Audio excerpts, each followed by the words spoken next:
Hey guys, so in this video, I want to talk about effective cognitive behavioral techniques that you could use in order to face your fears. So Eleanor Roosevelt tells us, do one thing every day that scares you. So think about something that scares you, something that is an anxiety trigger for you.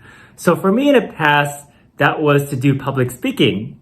And I suffered with social anxiety, but one day I got to do a TEDx talk. So that experience became something that was very enriching in my life, and I'm proud of it. So think about how avoiding something you fear would impact your life. So if I allowed social anxiety to get a hold of my life and I avoided people because I was afraid of being socially anxious around them, what would happen is I'll continue to have the symptoms that I had before now. And I actually had physical sensations like heart palpitations when I am around somebody. So much so that it just caused me to just want to steer clear of people in general. And I felt in the past, the luckiest I could be is that even though I was a very quiet person, that maybe someone will invite me to their party. But later on, because I worked on facing my fear, I ended up leading workshops. I ended up hosting parties as well. And that brought so much to my life. So think about how avoiding something that you fear, how would that inconvenience you, and how would that impact your goals?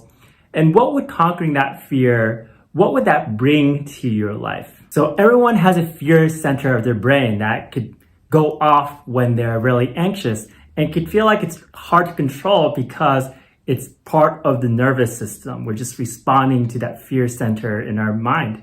But think about this fear center like it's a sensitive car alarm. A car alarm has a purpose. It alerts people if somebody is going to steal their car. So it has a purpose. So your fear center has a purpose. People want to get rid of their fear.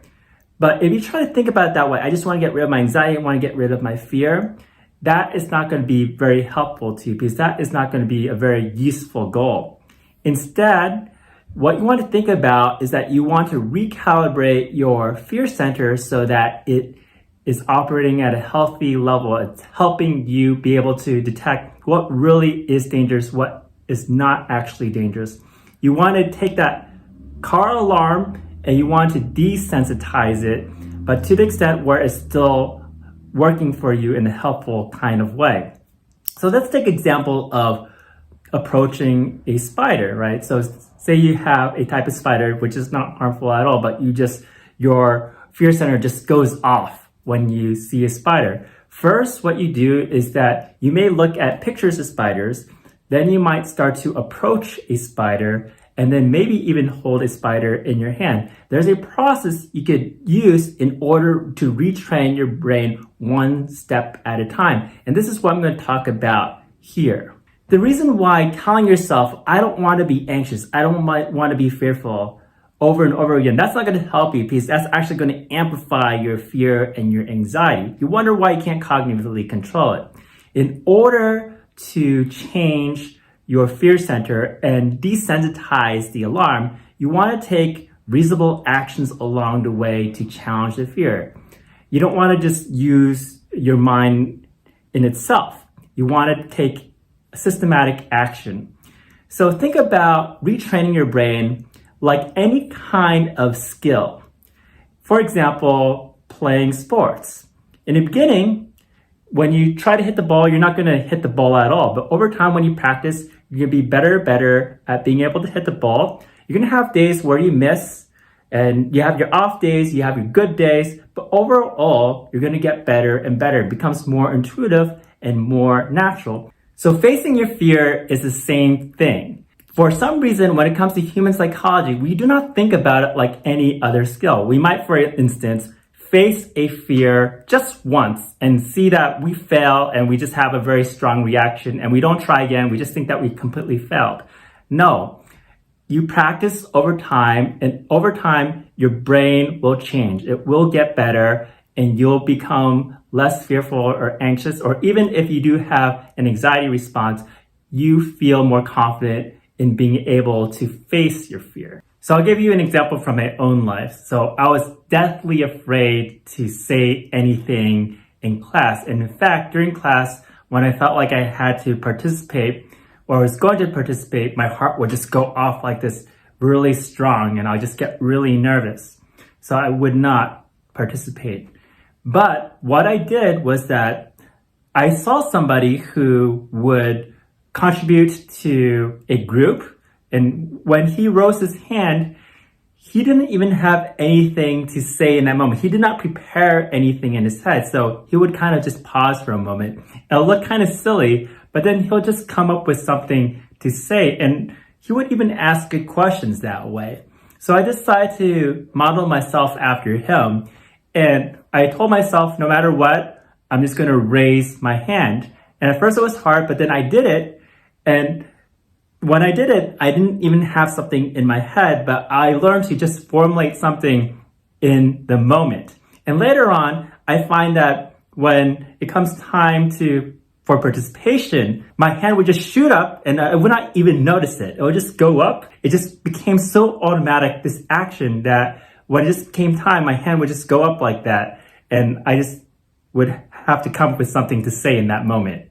So let's talk about potential impediments to facing your fear. Number one, too many safety behaviors. Safety behaviors are actions that you take in order to prevent yourself from fully facing the fear. I'll give you some examples.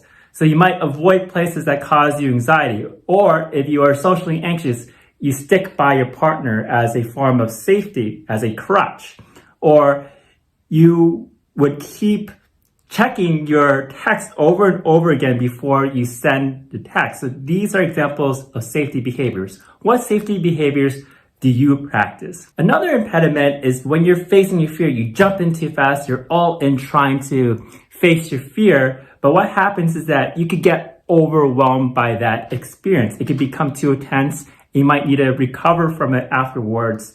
And, it could just makes a very stressful kind of event for you. But even if that were to happen, it's not the end of the world. You just come back and recalibrate how much you go into facing your fear. So be careful not to jump in too fast, but again, it's not the end of the world if you do. The next one is doing little or being inconsistent. So when you're facing your fear, you're doing it one step at a time rather than jump in. But if you do it in a way you're not doing as much or you're not consistent, it's not going to really build up your muscle.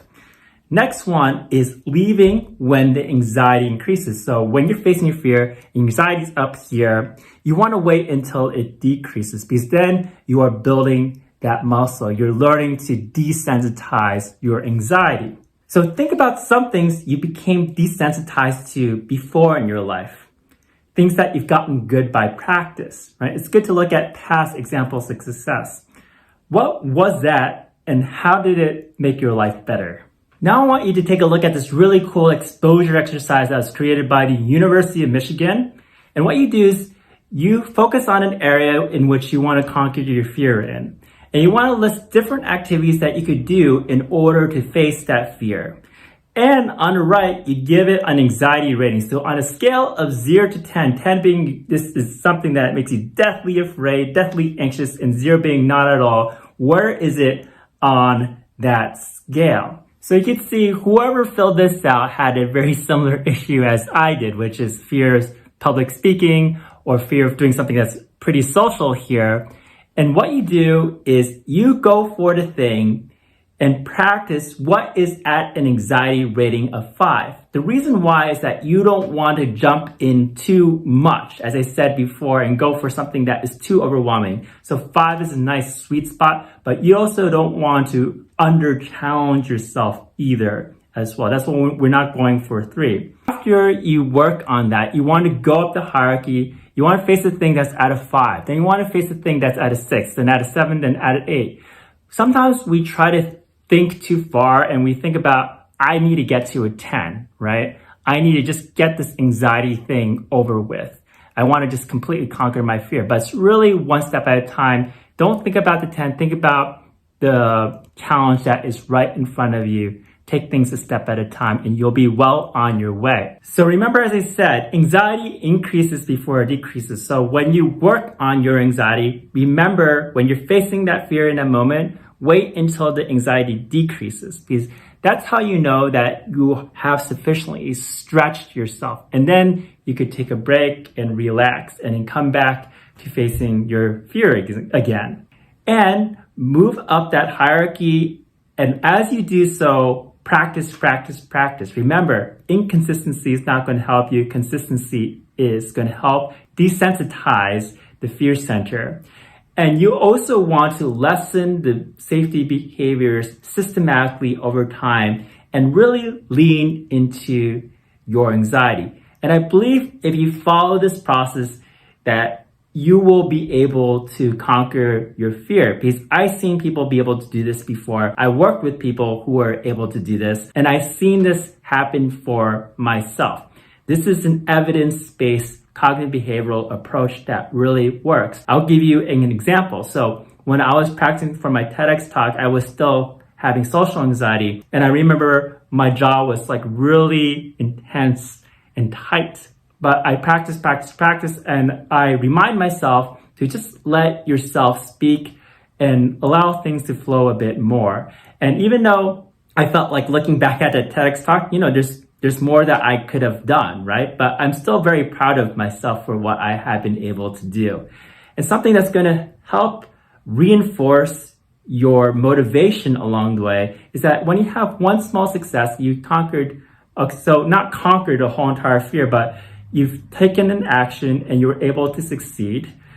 When that happens, you're going to have a whole lot of positive thoughts and feelings right after one success. So when you have those thoughts and feelings, be sure to write them down on a sheet of paper, because that is going to motivate you. So when you're feeling down, you can pull up that sheet of paper and remind yourself of all that good that came out of the success. And that's going to bring you back into the process again when you have been feeling demotivated. And remember to enjoy the process along the way. And of course, it helps to work with a therapist or a life coach. If you want to develop calmness and unflappability in the face of emotional pain, I've written an article about how you could do so. You can check out the article in the description box or in the comment section below as well.